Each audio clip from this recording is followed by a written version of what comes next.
Have you ever thought about how a single misjudged moment, one fleeting prejudice, could completely change someone's life?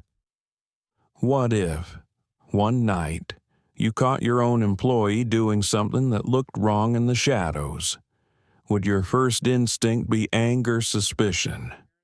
Or would you pause long enough to ask why tonight's story begins in a cold glass building where a billionaire walks into his factory and finds his black employee doing something unacceptable? But within minutes, he realizes what he saw wasn't a crime, it was a truth powerful enough to melt even the proudest heart. If it were you standing between power and compassion, would you choose to punish or to understand? Can a single moment of truth really change the way we see another human being? Join me on this journey where one small misunderstanding becomes a life-changing lesson about kindness, justice, and the courage to believe in people again. If you still believe the world has stories that restore our faith in goodness, like, share, and subscribe, and let's begin. Billionaire catches black employee in the act and can't believe what he sees. A scorching summer noon in the state of Georgia, sunlight poured down relentlessly over the vast campus of Harrison Industries, one of America's most renowned biomedical equipment corporations. Rows of luxury cars gleamed beneath stainless steel canopies. And, in the midst of that polished world, a lone figure in a dark blue maintenance uniform crouched beside an industrial trash bin, carefully picking up shards of broken glass. That man was Malik Johnson, an African-American maintenance worker in his early 30s, broad-shouldered and strong, with dark, healthy skin and unusually bright eyes behind an old pair of glasses. Every movement he made was precise, unhurried, as if he feared to harm something invisible around him. Beads of sweat traced down his neck, mingling with the sinews of his roughened arms. He didn't know that, on the 13th floor of the glass building ahead, someone was silently watching him through the sun-glazed window. Elliot Graves, age 52, billionaire founder of the corporation, the man who had turned a small workshop into a multi-billion-dollar tech empire. His silver-streaked hair was neatly combed, his square face still, his blue eyes rarely revealing emotion. To the business world, he was the embodiment of pure logic. Yet in recent years, since losing his wife to cancer, there had been a quiet sorrow behind that composure. On the security monitor before him, Elliot watched the black worker kneel down, picking up the glass shards with bare hands. The system's recognition prompt blinked employee ID J3921 Malik Johnson, Department Facility Maintenance. Elliot frowned slightly. "Why isn't he wearing gloves?" he muttered, zooming in on the image. Malik carefully wrapped the shards in a cloth, placed them into a plastic container, and labeled it Zone B3 Broken Glass, processed. Then he took another small cloth and wiped away a faint water stain on the concrete floor, each detail precise, deliberate, as if he were cleaning his own home. No one was around, no supervisor, no camera he knew of, and yet he still did it. The monitoring room was silent except for the hum of the air conditioner. Elliot leaned back, watching the screen for a few minutes longer. There was something about that man, not just hard work, but dignity in every motion. He had seen hundreds of employees pass through that area over the years, yet never anyone stooped down to pick up a stray piece of glass in 95-degree heat simply because it looked out of place. He pressed the intercom. "Linda, get me the personnel file for Malik Johnson." His secretary's voice came through the speaker. "Yes, sir. Temporary employee. 6-month contract starting in February. No violations. Perfect attitude, score 100%. Family widower. 1 daughter, age 7, lives in the suburbs of Marietta. Elliot fell silent. His eyes lingered on the small photo attached to the digital file, Malik smiling, his hand resting on the shoulder of a curly-haired little girl in a red sweater. Both wore gentle smiles. That evening, when most employees had gone home, Malik remained in the garage area. The flickering fluorescent light cast a pale glow as he opened the tool chest and carefully oiled the industrial vacuum, humming a quiet old jazz tune under his breath. A faint breeze carried the smell of coming rain. He looked up and through the reflection in the glass, saw a figure standing at the doorway.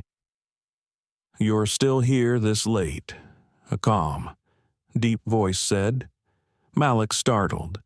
The man stepped forward, wearing a white shirt, jacket draped over one arm, even without a name tag. Malik recognized him immediately. Elliot Graves, the company's founder and CEO. Flustered, Malik replied, "Good evening, Mr. Graves. I just wanted to finish checking the vacuum before the rain. There's a guest tour scheduled here tomorrow morning." Elliot nodded, his gaze sweeping the area. "I saw you earlier today. You picked up glass with your bare hands." Why Malik hesitated, then answered slowly. "The gloves were torn. Sir, I didn't want the glass to spread anywhere else. And I once told my daughter that when we do something, even something small, we should do it right." The older man narrowed his eyes slightly. A simple sentence, yet it struck something deep inside him. He remembered his late wife saying something similar years ago. If you want to build something that lasts, start with the small things no one sees. Elliot pressed his lips together. "How long have you been working here?" 5 months, sir. Temporary contract. Would you like to stay longer?" Malik smiled faintly, with a hint of modesty.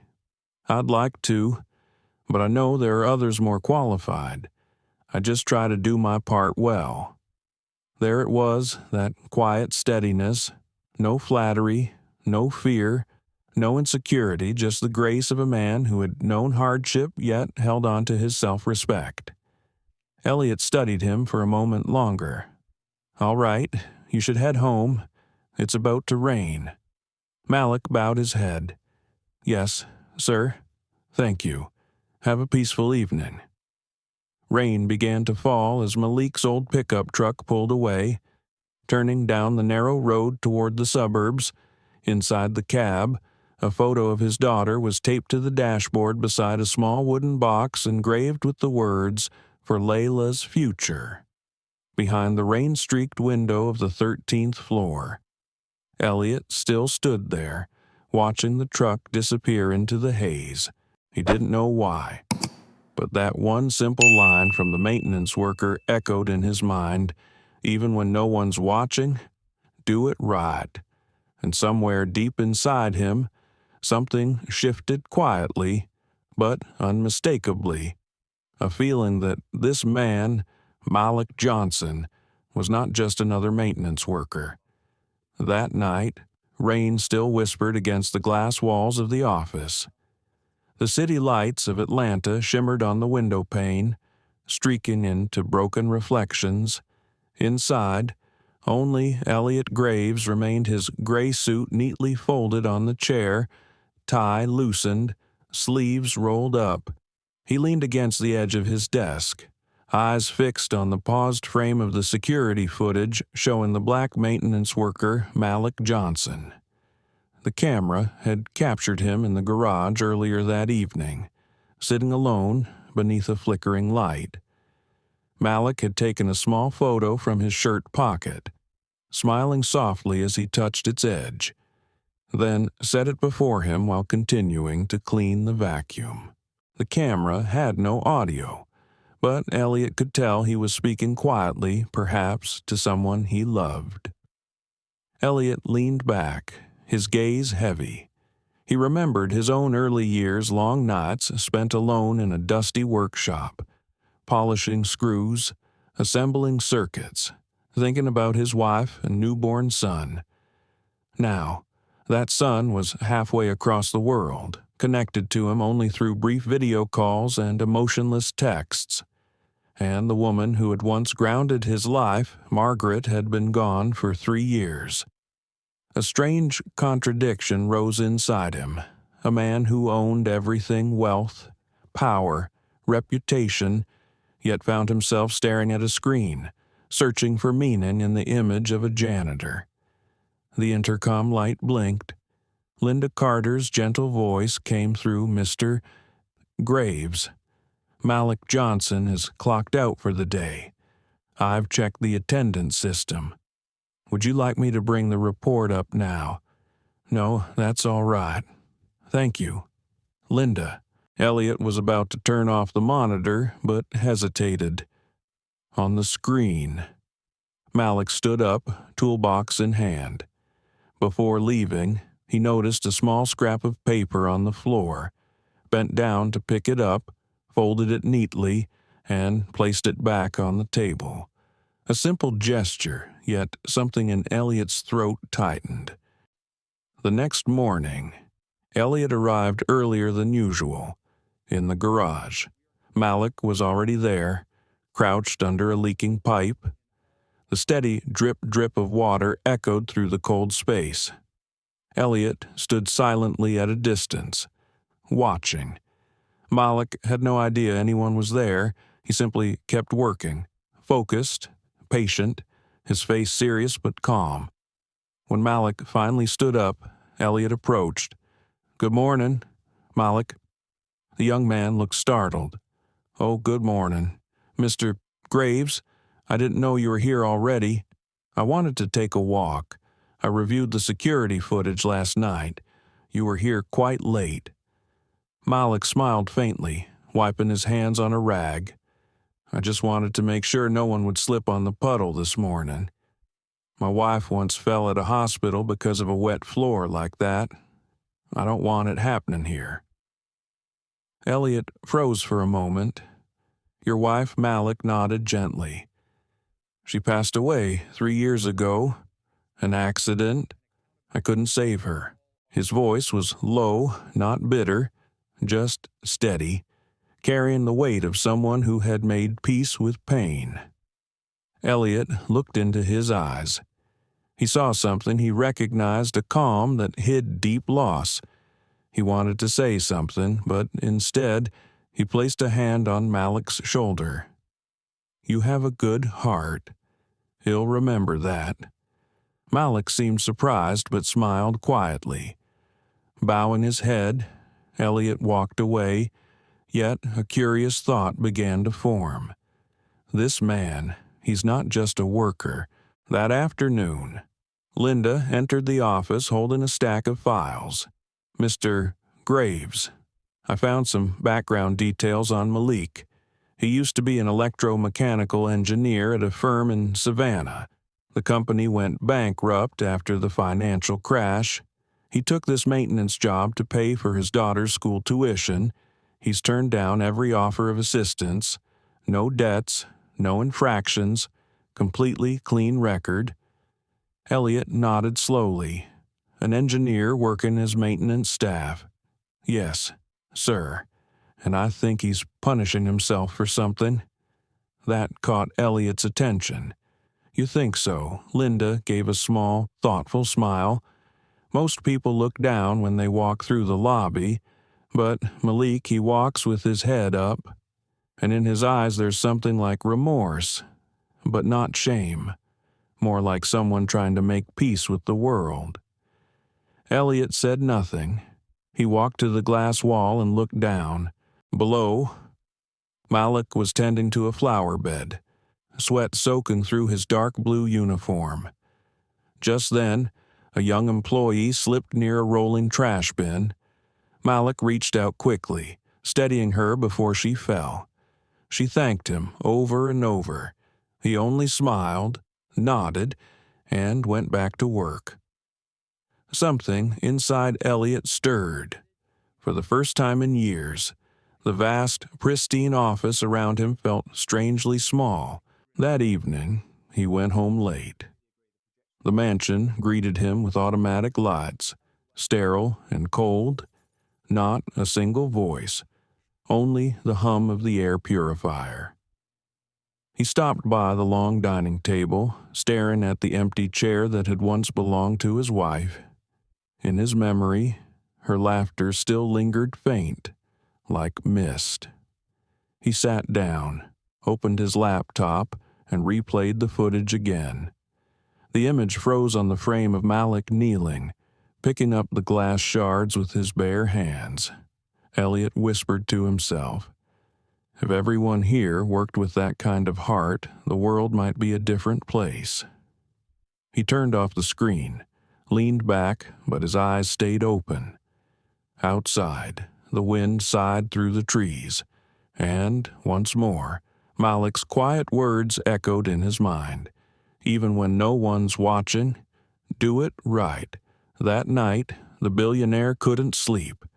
He kept thinking about meeting Malik again, not as a CEO, but as one human being trying to understand another.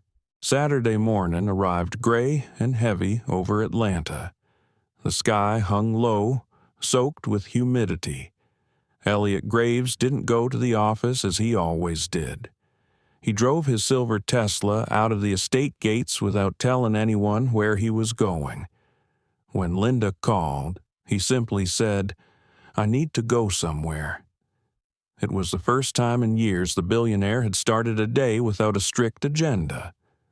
The car glided through quiet suburban roads lined with maple trees shedding their leaves. On the navigation screen, his destination read Marietta, a modest suburb where Malik Johnson lived. Elliot hadn't planned the trip, but something inside him pressed forward a quiet pull, as though there was something he needed to see with his own eyes before he could rest. When he arrived, a fine drizzle had begun. The narrow lane leading into the old neighborhood was muddy, but Malik's small house stood out neat, freshly painted white fences, pale green curtains in the windows. On the porch, a little brown-skinned girl was sitting cross-legged, coloring with intense focus. Her hair was tied into two curly puffs, her eyes were wide and bright. Elliot stopped the car, just watching. The girl hummed softly a simple children's tune, and somehow the rain seemed gentler for it. The front door opened. Malik stepped out, wearing an old shirt, lunchbox, and umbrella in hand. When he saw the car at his gate, he froze. As the middle-aged man stepped out, Malik's eyes widened. "Mr. Graves, what are you doing here?" Elliot smiled faintly, his tone mild. "I was just passing by. Saw the name on the mailbox and thought it looked familiar. This must be Layla." The little girl looked up shyly, then smiled politely. "Hello, sir. I'm Layla Johnson. My dad told me about you." Elliot bent down, his expression softening instantly. "You color beautifully. Do you like drawing?" Layla nodded, her voice small but clear. "Yeah, sir. I want to draw a place where Mommy can be too, so she won't feel lonely." Elliot felt something twist deep inside. The child's eyes were bright, yet shadowed by a quiet sadness. Malik cleared his throat, avoiding his gaze. "Layla, sweetheart, go inside. It's going to rain harder soon." When the girl ran back indoors, Elliot looked around. The little house was humble but spotless, a handmade swing under a tree. Bright red bougainvillea climbing the side wall. "You fixed all this yourself?" he asked. Malik nodded. "I rebuilt what I could. My wife picked this house. She loved that vine. I kept it for her." Elliot stood under the drizzle, watching the drops slide off the porch roof and scatter across the weathered wood. There was a peace here, small but real, a kind of peace he hadn't felt in years, no matter how much money he made. After a long pause, he asked quietly, "Malik, may I ask why you left engineering? With your degree and background, you could be in a far higher position." Malik didn't answer right away. The rain thickened, drumming softly around them. His gaze drifted into the gray distance. "I used to be a lead engineer in Savannah," he said slowly, "but there was an accident, a compressor failure. One of my crew got badly injured. It wasn't entirely my fault, but I was the one who signed the inspection report. I lost my job. A few months later, my wife passed away. After that, I just wanted to start over somewhere small, somewhere I couldn't hurt anyone." Elliot felt the weight in his voice, not fear, not bitterness, but a deep, honest sense of accountability. "Have you ever thought," Elliot asked softly, "that maybe you deserve to be forgiven?" Malik smiled faintly, a quiet, almost tired smile. "Forgiveness isn't something I expect. I just hope my daughter never carries the same guilt I do." The rain fell harder, blurring the world around them. Elliot opened his umbrella, sharing it between them. Beneath that small shelter stood two men, one, a billionaire who had lost the warmth of his own heart, the other, a worker who had lost his faith but not his dignity. Neither spoke, yet in that silence something true passed between them. Moments later, Layla ran back out, holding 2 paper cups. "Daddy, I made hot chocolate. Would you like some?" Mr. Elliot took the cup. The warmth seeped through his hands. "Thank you. Layla, you're very kind." The little girl smiled, her eyes shining. "Mommy used to say when it rains, you should give someone something warm." This time, Elliot couldn't hold back. He crouched down, gently brushing a hand over her curls, his voice catching. "Your mom was a wonderful person, and your dad is, too." When he finally left the small house, the rain had stopped. In the rearview mirror, Elliot saw Malik kneeling to help his daughter hang a damp drawing back on the clothesline. The sunset cast a soft orange glow over them, turning the moment into something quietly sacred. Driving home, Elliot's chest felt heavy but warm. For the first time, he realized how blind he'd been measuring human worth by output and numbers, missing the real measure of value. Malik had reminded him of something almost forgotten, that sometimes a person's true worth lies in how they keep their kindness alive through loss. That night, Elliot sat at his desk, opened his leather notebook, and wrote a single line. "August 18th, I met myself again, in a man I never thought I'd understand." The desk lamp burned late into the night. He sat there for hours, like a man newly awakened, as if his soul had finally begun to stir from a long, unfeeling sleep. A week later, during the executive meeting at Harrison Industries, the air inside the boardroom was tense. The voices of the directors clashed like cold steel.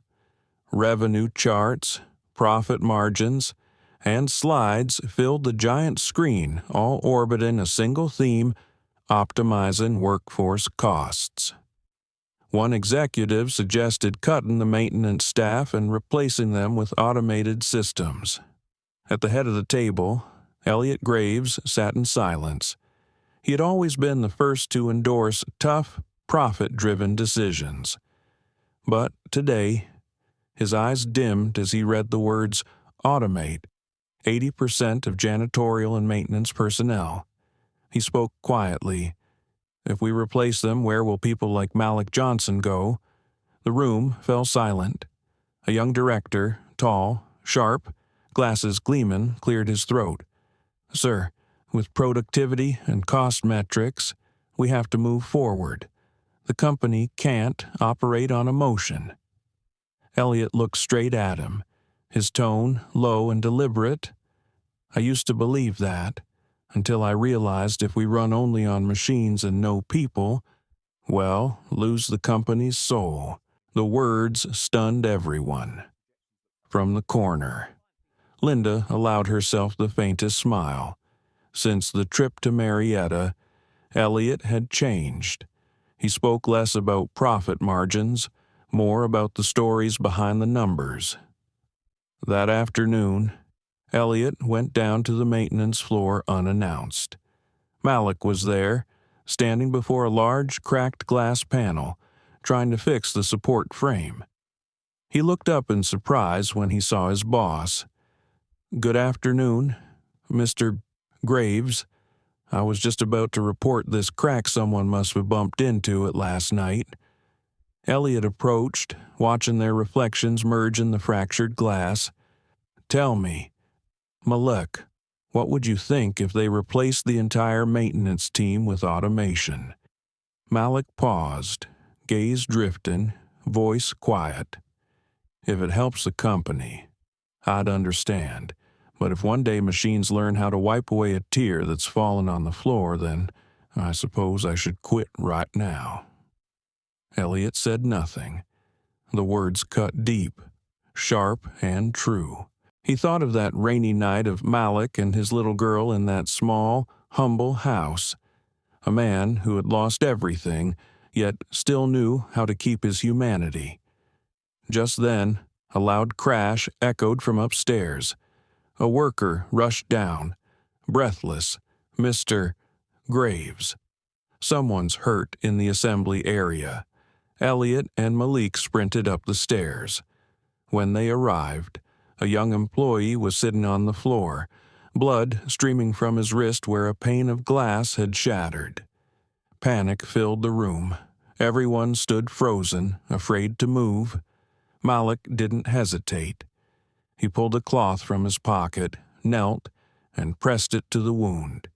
"Keep your hand up. Gentle pressure.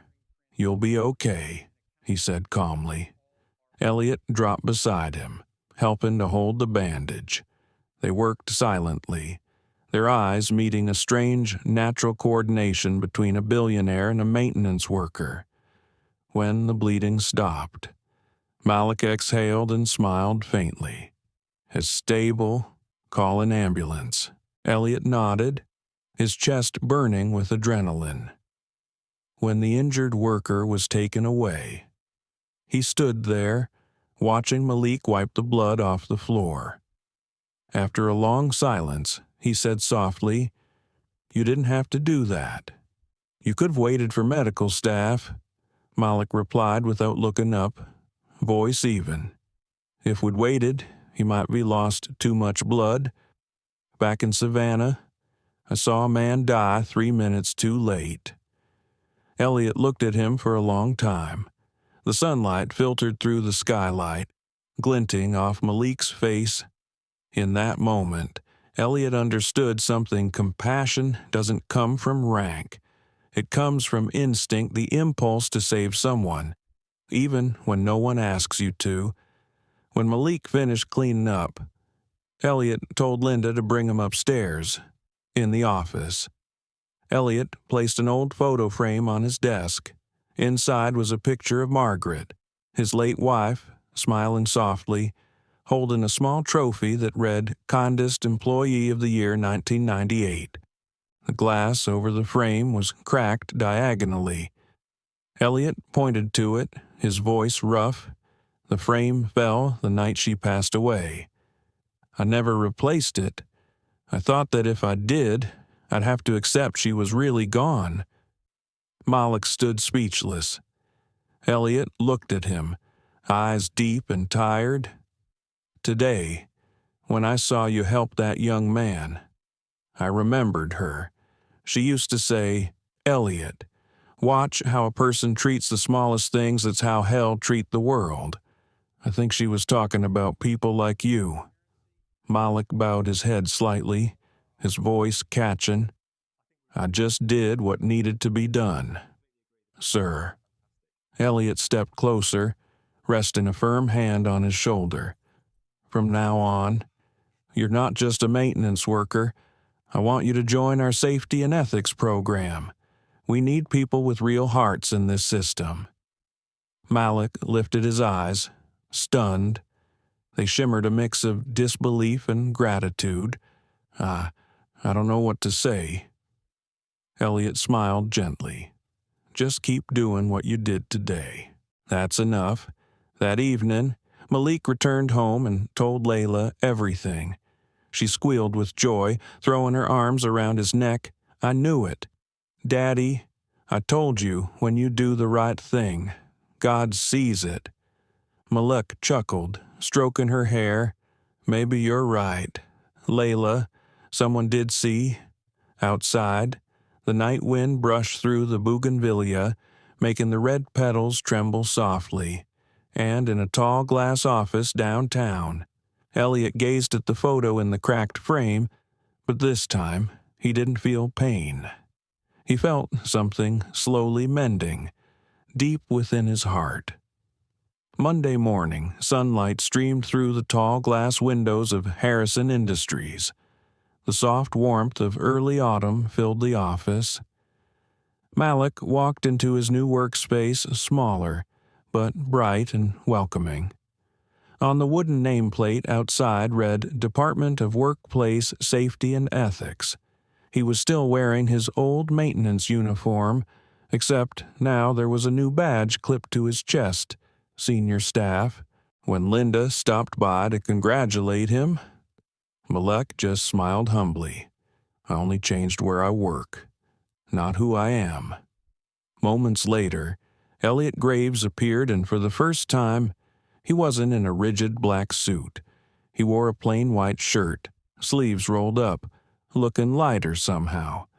"I want you to help me rebuild this company's culture," he said. "Not with new rules, but with trust." Malik hesitated for a moment, then nodded. There was something in the older man's eyes, sincerity, and a quiet need for redemption. In the days that followed, Malik spent his time walking through the factory floors, talking to workers, listening to their stories. Some admitted they'd worked through injuries for fear of losing pay.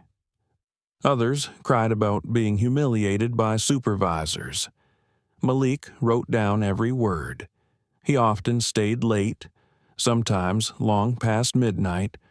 Linda would find him in the empty cafeteria, surrounded by old files, reading under a flickering lamp. The light reflected softly on his weathered face, patient, steady, and resolute. One night, while sorting through old personnel files, Malik found a dusty binder wedged behind the wooden drawer. The cover read, Employee Welfare Policy, 1998. Inside, between yellowed pages, was a sealed envelope, its red wax still intact. On it, written in delicate handwriting. "For Elliot, if one day you forget why we began." Malik frowned, curious. After a long pause, he decided to take the envelope to Elliot's office. Elliot carefully broke the seal. A single, folded letter slipped out. The handwriting was elegant, feminine. It was from Margaret Graves, his late wife, written decades ago. "My dearest Elliot, if you're reading this, the company has probably grown beyond what we ever imagined. I just want you to remember we built Harrison not only to create profit, but to protect the dignity of those the world forgot. If one day you can't tell the difference between numbers and people, choose the people, because they're the ones who helped us get here." Elliot's hands trembled. For a long while, he said nothing. The silence in the room was heavy and sacred. When he finally looked up, his face was stripped of its usual composure. Only quiet emotion and regret remained. Malik started to step back to leave, but Elliot spoke softly. "Do you know why I let you read this letter?" Malik hesitated. "Because you trust me." Elliot smiled faintly, a sad warmth in his eyes. "Because I need you to remind me. Margaret once trusted me to stay the man she believed in, but I lost that until I met you." From that day forward, Harrison Industries began to change. Elliot ordered the executives to visit the workshops weekly, to hold listening sessions with the workers, and to create a medical relief fund. Soon, the media began writing about the humanist billionaire of Harrison Industries. But Elliot knew the truth. The credit didn't belong to him. It belonged to the black man who once mopped the floors of his building. A few weeks later, Malik was invited to speak at the company-wide assembly. He stood on stage, still in his plain uniform, his voice calm and warm. "When I worked as a maintenance man, I thought the company was made of walls and machines. But now I know walls don't hold themselves up. It's the people inside who do.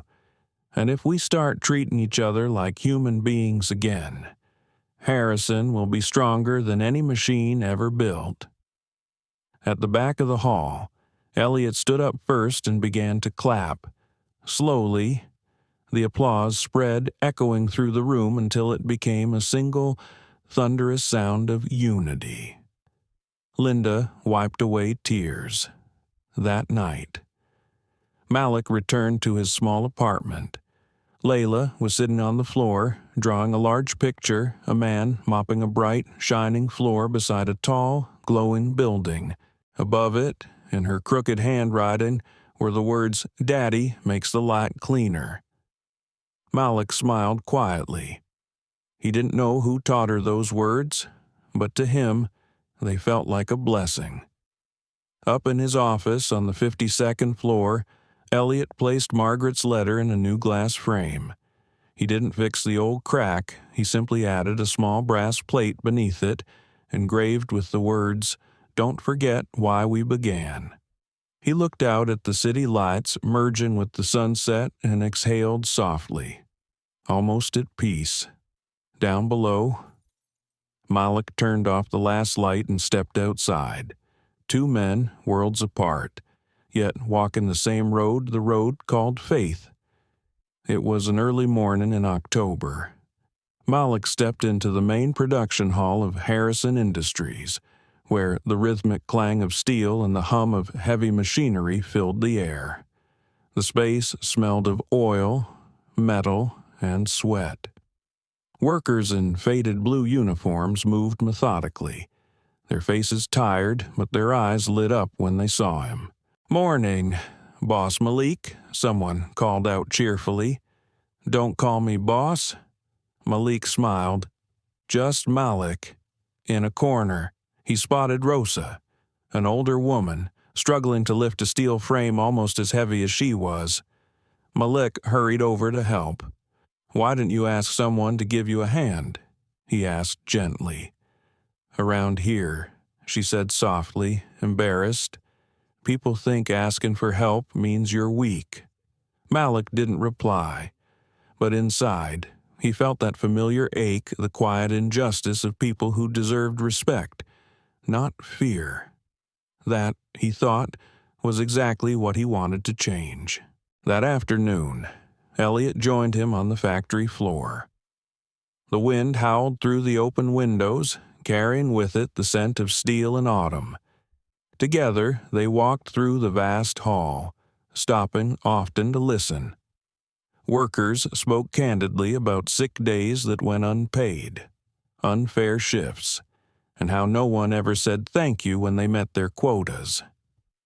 Elliot listened with an attentiveness that surprised even himself. When a young man asked, "Do you really care about us, sir?" he paused before answering. "I'm learning to," he said simply. Thanks to Malik, that night, they sat side by side in the observation room overlooking the factory floor. The glow from the machines below flickered across their faces. "Do you know what I thought the first time I saw you?" Elliot asked suddenly, Malik grinned. Probably that I was someone getting in your way. Elliot chuckled. No, I thought you were a mirror I didn't want to look into. Because you reminded me of who I was before all this, just a man working with his hands. Malik was silent for a long while. Then, in a quiet, thick voice, he said, I used to think you could never understand someone like me. But today, I see I was wrong. Elliot turned away, blinking back the moisture gathering in his eyes. In that moment, both men understood the wall that once separated the boss from the worker was gone. In its place stood a bridge, slowly, earnestly being built. A week later, Harrison Industries held its first ever Workers' Day celebration. Every employee from executives to janitors gathered under the same roof. Elliot took the stage, but instead of speaking alone, he called Malik up beside him. The warm golden lights fell across both their shoulders. This man, Elliot began, his voice steady, didn't just save a factory. He helped me find the part of myself I lost along the way. Malik bowed his head modestly, replying with just one simple truth. No one needs saving, they just need to be heard. When the speeches ended, music began. Workers linked hands and started a familiar line dance. Elliot hesitated for a second, then laughed and joined in, awkward but radiant.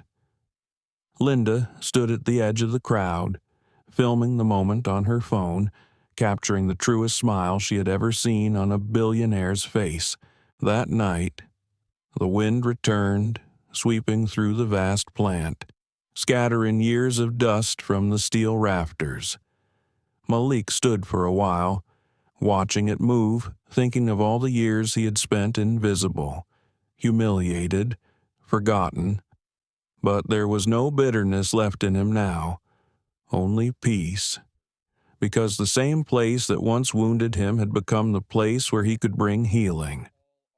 As he walked toward the parking lot, Elliot followed him out. They stood by Malik's car, the night air cool and alive. You know, Malik said, looking up at the stars, this wind feels like it's cleaning everything old away. Elliot nodded, smiling softly. Then let's make sure we keep what's worth keeping the people.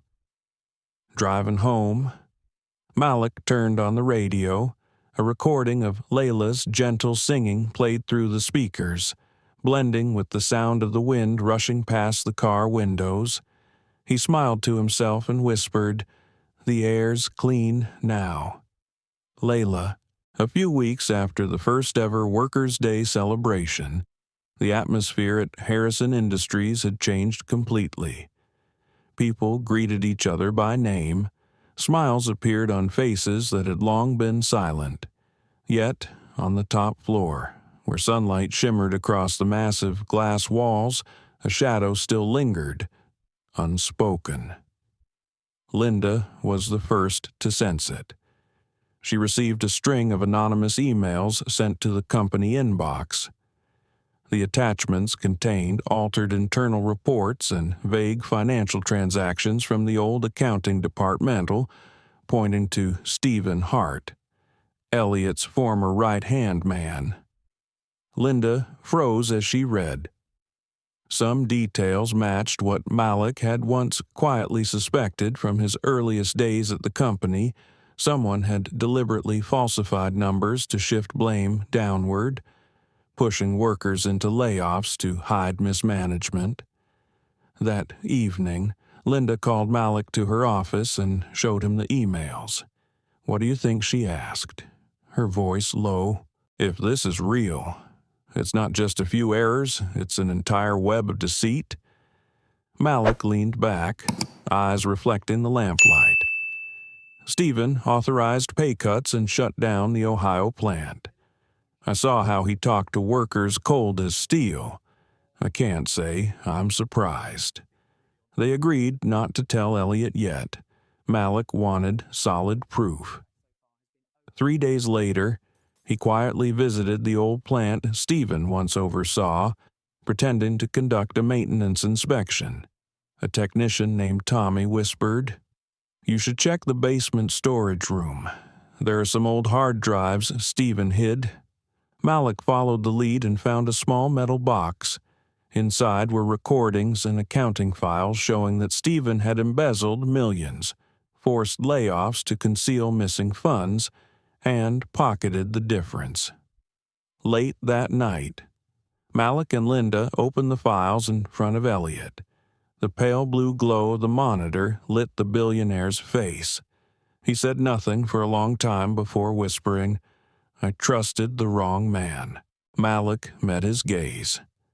"What matters now is what you'll do with that truth." The next morning, Elliot called an emergency meeting. Stephen entered with his usual confidence, but when Elliot projected the evidence, color drained from his face, his hands trembled slightly. "Elliot, you don't understand. Elliot interrupted, his voice calm but cutting. "I understand perfectly. You didn't just steal money, you stole trust." The room fell silent. Malik stood in the back, feeling a heaviness in his chest, not triumph, but sorrow for those who had suffered quietly for years. After the meeting, Elliot stepped out onto the balcony. The wind was strong, tousling his silver hair. Malik joined him. "You don't have to blame yourself," Malik said softly. "We only see someone's true face when they're forced to confront the truth." Elliot turned toward him, eyes weary. "And you, Malik, if I hadn't met you that day, would any of this have come to light?" Malik smiled gently.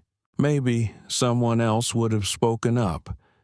But perhaps God chose me because I know what it feels like to be wrongly judged." A week later, Stephen was indicted. The media erupted. Public praise flooded in for Harrison Industries' transparency and courage in confronting corruption. But what stunned everyone most was Elliot's next move. He appointed Malik as the company's director of ethics and transparency, a newly created role. "When signing the decree," Elliot said, "the man who was once doubted will now guard justice. That's how I want the world to see Harrison." On the day Malik assumed the position, he walked down the glass corridor, catching his reflection. He no longer saw the humiliated worker, nor a proud victor, just a man who understood the weight of truth. He remembered his mother's words, "You don't need to be the best, son. Just be the one who doesn't stay silent when something's wrong." That night, he returned home. Layla ran to him, wrapping her arms around his neck. "Daddy, today I told my teacher that you help people be fairer. She said you're a hero." Malik laughed, lifting her into his arms and kissing her forehead. "A hero. No, sweetheart, just someone who knows how to listen." Outside, a light rain began to fall. Street lights shimmered on the wet pavement. Malik looked out the window, reflecting on the road behind him. He didn't know what challenges lay ahead, but for the first time, he felt not alone. Elliot had changed. Linda stood by his side, and hundreds of workers now believed that justice could exist, even in the coldest places, even though Stephen had been arrested. Malik understood one thing deeply: a system doesn't change just because one corrupt man is removed. What needed healing was trust, the kind that had cracked from within. And that, he realized, was harder than any investigation he had ever led. One morning, as Malik walked into the new ethics department conference room, he noticed a small group of employees whispering. They went silent when they saw him, forcing polite smiles. He knew the look well. They still weren't used to seeing a black man in a position of authority. Malik smiled gently and said, "It's all right. I used to stand where you are, afraid of saying the wrong thing, afraid of being judged. But I promise you this in this room, truth is safe." The words hung in the air. Finally, a young employee named Janet whispered, "No one's ever said that in this company before." That afternoon, Elliot invited Malik to his office. He was reviewing the draft of the Rebuilding the Harrison Culture Plan that Malik had prepared. "You're moving too fast," Elliot said slowly. Malik smiled. "I know. But if we don't move fast, what we've done so far will become just another PR campaign. People forget easily, sir." Elliot studied him for a moment, then nodded, then led the way. He'll follow. Together, they began hosting open forums between management and workers. No podiums, no barriers. Malik often stood among them, listening to every story: a woman fired for getting pregnant, a man punished for missing work to care for his sick mother. Malik never made grand promises. He simply said, "I can't change the past, but I can stop it from repeating." Somehow, people believed him. One late evening, after everyone had gone home, Linda stopped by his office. "Malik," she said softly, "do you realize you're becoming a symbol here?" Malik chuckled. "I'm just trying to do what's right." Her expression softened. "Maybe that's why you're different. I've worked here over 10 years and never seen Elliot trust anyone the way he trusts you." Malik smiled faintly, a trace of sadness in his eyes. "Trust is a double-edged sword. Linda, it can save, but it can also hurt." A few days later, Elliot invited Malik to a charity gala attended by New York's most powerful business figures. Malik wore a simple black suit, standing beside Elliot amid crystal glasses and soft classical music. A wealthy, older white businessman, Bradley Knox, approached, shaking Elliot's hand before eyeing Malik with faint disdain. "I hear this is the man who taught you a lesson in ethics," Bradley said, smirking. "Not bad, but don't forget companies survive on profit, not morality." Elliot opened his mouth to reply, but Malik spoke first, his tone calm yet firm. "True, profit keeps a company alive, but ethics keep it from dying in people's hearts." Bradley froze. The entire table fell silent. Elliot placed a hand on Malik's shoulder, pride glinting in his eyes. That night, when Malik returned home, Layla was already asleep. He sat by her bed, brushing her hair gently. A thought haunted him. Was the world he was trying to build truly safe for children like her, or just a beautiful illusion for someone desperate to believe in good? He gazed out the window, where city lights shimmered like artificial stars. Behind that glow, he knew, shadows still waited unexposed. The next morning, Malik opened his inbox to find a strange email. Just one line: "The truth isn't only buried in the past." Attached was a video file security footage from 2 months earlier. On screen, a security guard handed a white envelope of cash to someone from the procurement department. Malik's breath caught when he saw who it was: Linda Carter. His heart pounded. He replayed the video again and again, praying it was a mistake. But the image was too clear.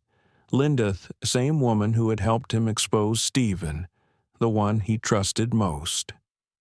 Malik leaned back in his chair, eyes closed. A chill ran through him. He didn't know what to believe anymore, the evidence or the person. That afternoon, he went to see Elliot.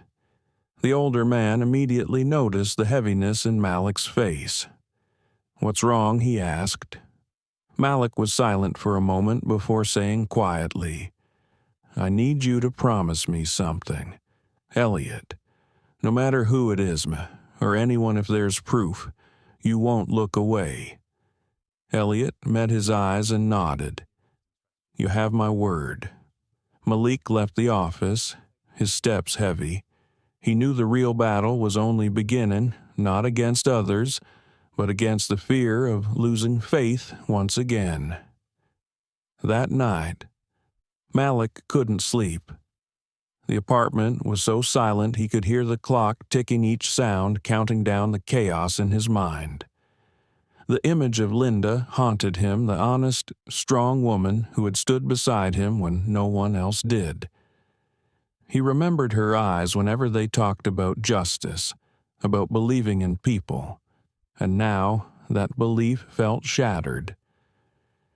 The next morning, Malik arrived at the office earlier than usual. Sitting alone in the empty conference room, he played the video again. The image of Linda receiving the envelope was still there, clear as day. But this time, something caught his eye. Behind her was a glass panel reflecting a tall figure in a dark suit. Not Linda. Malik zoomed in. His pulse quickened. Bradley Knox. There was something much bigger at play. He told no one, not even Elliot. Instead, Malik called an old acquaintance, Jared, a security technician who had once worked for Harrison Industries. They met at a quiet cafe by the Hudson River. When Jared examined the file, he frowned. The metadata's been tampered with. Someone clipped the beginning of this video to make it look like Linda's taken the money. Malik clenched his fists. "Can you restore it?" "It'll take a few days," Jared replied, "but yes, I can." While waiting, Malik forced himself to act normal at work when Linda stopped by his office with a soft smile, saying, "You look tired. Is something wrong?" He hid his unease. "Just thinking about some reports," he said lightly, but Linda's eyes searched his face. "You think I did something, don't you, Malik?" He said nothing. The silence between them was heavier than accusation. Linda turned and walked away without another word. 3 days later, Jared called. "You need to see this," in the dim room. Malik watched the restored footage. The missing part showed Bradley Knox handing the envelope to a security guard, who simply placed it on a nearby table just as Linda happened to walk past. Moments later, Stephen Hart, the former executive now under investigation, appeared in the corner of the frame, whispering something to the guard before disappearing again. Malik exhaled, a rush of anger and relief mixing inside him. Linda had been framed. He drove straight to Elliot's office. When the full video played on screen, Elliot froze. "Dear God, they still haven't stopped." "It's not they," Malik replied firmly. "It's the system that never changed. Bradley wants to prove that morality is just theater." Elliot's jaw tightened, his old fire returning. "Then, well, show him morality isn't a costume, it's our backbone."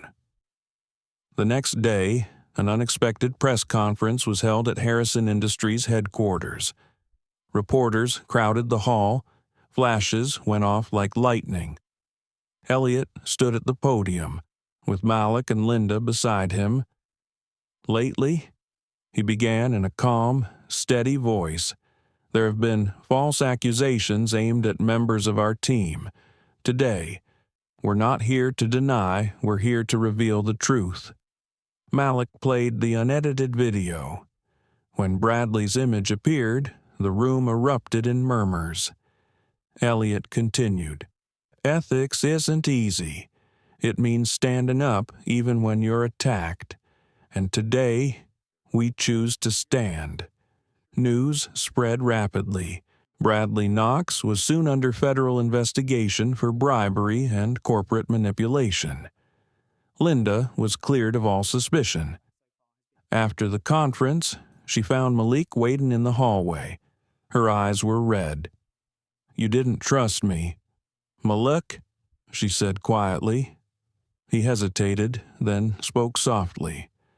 It wasn't that I didn't trust you, I was afraid to trust the wrong person again. The last time I did, it took me years to recover. Linda gave a sad smile. I understand. But remember, not everyone will break your faith. Some of us are just waiting for you to believe again. That evening, Elliot invited both of them to his home. In the glow of the fireplace, he said gently, Malik, Linda, I've failed many times to place my trust in the right people. But thanks to you, I've learned something. Trust isn't something you give once. It's something you maintain every day. Malik looked at Elliot, then at Linda. He realized that even among scars, something good could still grow, not because people were perfect, but because they were willing to try again. That night, when Malik returned home, Layla was fast asleep, clutching her worn-out teddy bear. He sat by her bed and whispered, My sweet girl, the world out there isn't always fair. But if you can keep believing in the good, you'll never lose your way. Outside. The first snow of the season began to fall soft and pure, blanketing the city in white. Malik looked out the window and smiled. Perhaps, after everything, this winter wouldn't feel so cold anymore. Spring returned. The sky over New York was crystal clear after months beneath the snow. The building of Harrison Industries seemed brighter, not just from freshly polished glass, but from a new kind of light that flowed through its halls and every smile. Malik stood by the window of his new office, watching the steady river of people below, deep inside. He felt something profound, a peace he had bought with sleepless nights and a faith once broken, now mended. The door opened. Elliot walked in, holding 2 cups of coffee. I remember you once said, justice doesn't come from behind a desk, he said with a grin, setting 1 cup in front of Malik. So tell me, how does it feel now that you're the one sitting behind one? Malik smiled gently. I think justice starts in the heart of whoever sits here, not in the chair itself. Elliot laughed, then grew thoughtful. You're right. It took me half a lifetime to learn that. That morning's meeting was unlike any before. For the first time, everyone from executives to factory workers sat together around round tables instead of long rows. Malik presented Project Bridge, a mentorship program pairing veteran workers with underprivileged students seeking trade skills, speaking slowly and clearly. His deep voice filled the room. We can't talk about the future if we forget the past. A tree can't grow if its roots are neglected. The room fell silent before erupting in applause. Linda smiled from across the table, her eyes shining. Light caught her face warm and soft, like the first morning when they both dared to believe change was possible. That afternoon, Malik visited the old factory, the place where it had all begun. The walls were newly painted, bearing a slogan chosen by the workers themselves. Respect builds more than walls, it builds people. He ran his hand across the rough paint, feeling every stroke. Rosa, the older woman he once helped, approached and pressed a small box into his palm. You deserve this, she said. Inside was an antique watch. On the back, engraved words read, to remind you that time doesn't change people. It only gives them the chance to show who they really are. Malik smiled, eyes glistening. At sunset, he and Elliot stood on the rooftop, watching the city glow. Elliot's voice was quiet. You know, Malik, there was a time I thought you were the man who made me lose control. Now I realize you were the one who helped me find myself again. Malik turned toward him. You didn't lose anything, Elliot. You just stopped looking in the right place." They stood in silence for a while, the wind carrying distant car horns and the rhythm of a city reborn. The next day, Harrison Industries officially launched the Harrison Ethics Foundation, a scholarship and legal aid program for vulnerable workers across the country. Malik was named its first executive director. In his speech, he said, "I was once the man who got fired from this company because of a misunderstanding. Today, I stand here not for revenge, but to prove that compassion and truth can coexist in the same system." The audience erupted in cheers. At the back of the room, Linda quietly wiped a tear. Elliot bowed his head to hide his emotion. A photograph captured that exact moment, Malik standing between two people who were once his opposites, now his allies. The picture would later go viral with the caption, "When ethics becomes strength, no one is ever small." That evening, Malik took Layla to the park by the Hudson River. The spring wind danced through the air, scattering cherry blossom petals like soft snow. Sitting on her father's shoulders, Layla pointed upward. "Daddy, do you see that bright star? I think Mommy's smiling at you." Malik nodded, voice trembling slightly. "Yeah, and maybe she's proud of her little girl, too." When they returned home, Malik paused by the door and looked back at the city. The skyscrapers shimmered, their lights no longer cold or distant. To him, every light represented a story of someone once forgotten, misjudged, but still brave enough to rise again. He stepped inside, heart calm. Layla giggled nearby, and Linda, who had stopped by with some documents to sign, was brewing tea at the table. Malik sat down, watching the two of them, and murmured, "I think the light is finally strong enough to shine through the storm." Linda smiled. "It's not the light, Malik. It's people, they're the ones who keep it alive." That night, Malik opened the window. The breeze fluttered through the white curtain. On his desk, the engraved watch ticked steadily. He closed his eyes and breathed deeply. Everything was finally still, but it wasn't the end. It was the beginning of something new. Sometimes, a single moment of understanding is enough to change the course of a person's life. The story of the billionaire and his black employee is not just about prejudice, it's a mirror reflecting how we see one another in our everyday lives. When power meets compassion, when truth reveals itself after misunderstanding, we realize kindness and empathy have never been signs of weakness. They are, in fact, the greatest strength of humanity in today's world, where people are so quick to judge by appearances, voices, or status. This story reminds us that every person carries a story we've never heard. What we see is often just the surface. What we need is a heart wide enough to listen, because only empathy can heal the invisible wounds quietly existing between human beings. If there's just one message you take away from this story, let it be this: don't rush to judge, listen before you conclude. Because in the very moment you choose compassion over suspicion, you might just save not only another person, but also the best part of yourself. Thank you for staying until the end of this story. If you believe the world still needs more stories of kindness and justice, please like, share this video, and subscribe so together we can keep spreading light, one story at a time.